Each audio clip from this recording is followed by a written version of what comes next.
கர்த்தருக்கு இன்றைய வசனம் தானியேல் புஸ்தகம் 1ஆம் அதிகாரம் 8ஆம் வசனம்.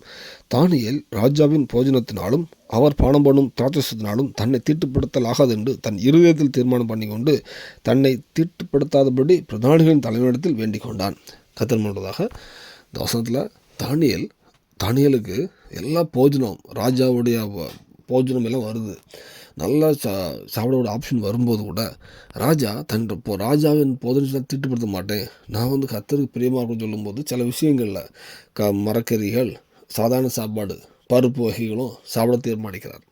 இதை வேறு பார்த்திங்கன்னா தன் இருதயத்தில் தீர்மானம் பண்ணான்னு இருக்கும். அது வாயினாலே சொல்லிவிட்டு அப்படி போல் அந்த இருதயத்தில் தானியேல் எடுக்க தீர்மானம் ஒரு ஜெயமாக முடியுது. ஏன்னா அடுத்து அவங்க 10 நாள் பார்க்குறாங்க, எல்லாரும் கூட இவங்க மூஞ்சி கலையாக இருக்குது. அடுத்து ஏற்ற டைமில் ராஜா நிற்கும் போது கூட இவங்க மரக்கறியும் அந்த பருப்பு சாப்பிட்டு போகிறாங்க. ஆனால் ராஜ்ய போஜனம் சாப்பிட்ட மற்றவங்களோட இவங்களுடைய முகம் நல்ல பிரகாசமாக இருந்தான். வேதத்தில் போட்டிருக்குது. நல்ல ஒரு செழிப்பாகவும் நல்ல ஒரு வயதான ராஜா அவர் ராஜா அரண்மனையில் அவங்க அப்பாயின்ட் பண்ணுறாரு.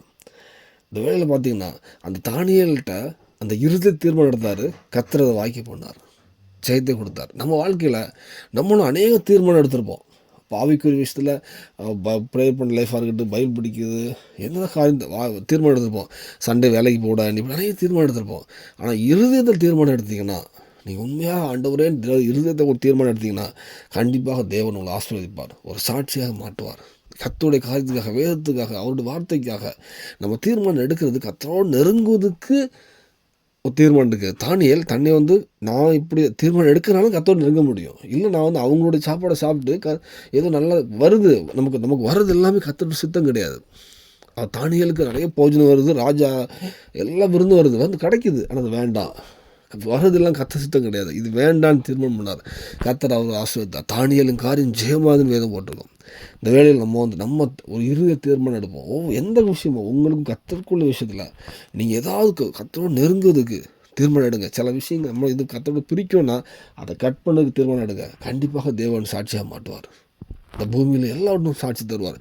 தானியேலை ஆசீர்வதித்து உயர்த்த தேவன் உங்களையும் ஆசீர்வதித்து உயர்த்தார். பூமியில் சாட்சியாக மாட்டுவார், பரலோகத்துக்கு ஆயத்தப்படுத்துவார். அர்ப்பணிப்போம். தேவன் கிருபை செய்வாராக. ஆமென்.